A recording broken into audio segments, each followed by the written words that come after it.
So hi hello friends, మన ఛానల్ని కొత్తగా చూసినట్లయితే సబ్స్క్రైబ్ చేసుకొని పక్కన బెల్ ఐకాన్ క్లిక్ చేసి ఆల్ పైన ట్యాప్ చేయండి.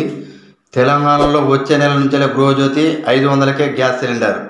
రాష్ట్రంలో 6 గ్యారెంటీలు అమలు చేయడానికి కాంగ్రెస్ ప్రభుత్వం ప్రజాపాలన అభయస్థం దరఖాస్తులు స్వీకరించింది. ఆ అభయస్థం దరఖాస్తుల వివరాలను సిస్టంలో ఎంట్రీ చేస్తున్నారు. శుక్రవారం ఉప ముఖ్యమంత్రి బట్టి విక్రమార్క ఆధ్వర్యంలో ప్రజాపాలన సబ్ కమిటీ భేటీ అయింది. ఈ సమావేశంలో ఐటీ శాఖ మంత్రి శ్రీధర్ బాబుతో పాటు అధికారులు పాల్గొన్నారు. ప్రజాపాలనలో వచ్చిన దరఖాస్తులపై చర్చించారు.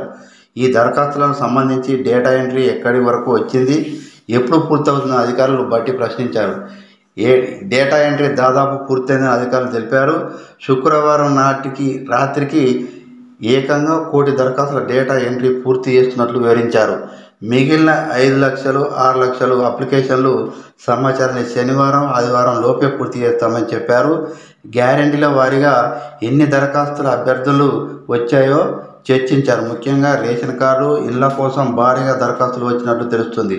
మరోవైపు సైబర్ నేరగాళ్ల పట్ల జాగ్రత్త ఉండాలని బట్టి సూచించారు. ప్రజాపాలన దరఖాస్తు డేటా సేకరణలో కానీ ఎంట్రీలో కానీ ఎవరు కూడా దరఖాస్తులను ఓటీపీ అడగలేదని ఆయన స్పష్టం చేశారు.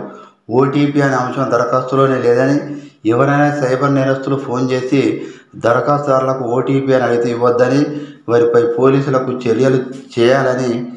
ఫిర్యాదు చేయాలని కోరారు. త్వరలోనే గృహజ్యోతి గ్యారెంటీని అమలు తీసుకురావాలని ప్రభుత్వం భావిస్తుంది. ఇప్పటికే డిస్కుల నుంచి రాష్ట్రంలో గృహ విద్యుత్ వినియోగం ఏ మేరకు ఉందనే వివరాలు కూడా ప్రభుత్వం సేకరిస్తుంది. 200 యూనిట్ల లోపు ఇస్తే ప్రభుత్వం నుంచి డిస్కుల్లోకి ఎంత చెల్లించాల్సి ఉంటుందనే దానిపై కూడా చర్చ జరుగుతుంది. అంతేకాకుండా 500 గ్యాస్ సిలిండర్ పథకాన్ని కూడా వచ్చే నెల నుంచి అమలు చేయాలని భావిస్తున్నట్టు తెలుస్తుంది. ఇందుకు సంబంధించి కూడా ఏర్పాట్లు చేస్తున్నారు. అయితే 6 గ్యారెంటీల్లో ఉచిత బస్సు ప్రయాణం, ఆరోగ్యశ్రీ 10 లక్షలు పెంచారు.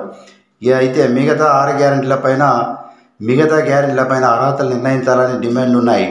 చాలామంది ఐటీ చెల్లించే ఉద్యోగులు కూడా రేషన్ కార్డులకు అప్లై చేసుకున్నారు, ఇళ్ళకు కూడా అప్లై చేసుకున్నారు. అలాగే 10 ఎకరాల పైన ఉన్నవారు కూడా దరఖాస్తు చేసుకున్నట్టు తెలుస్తుంది.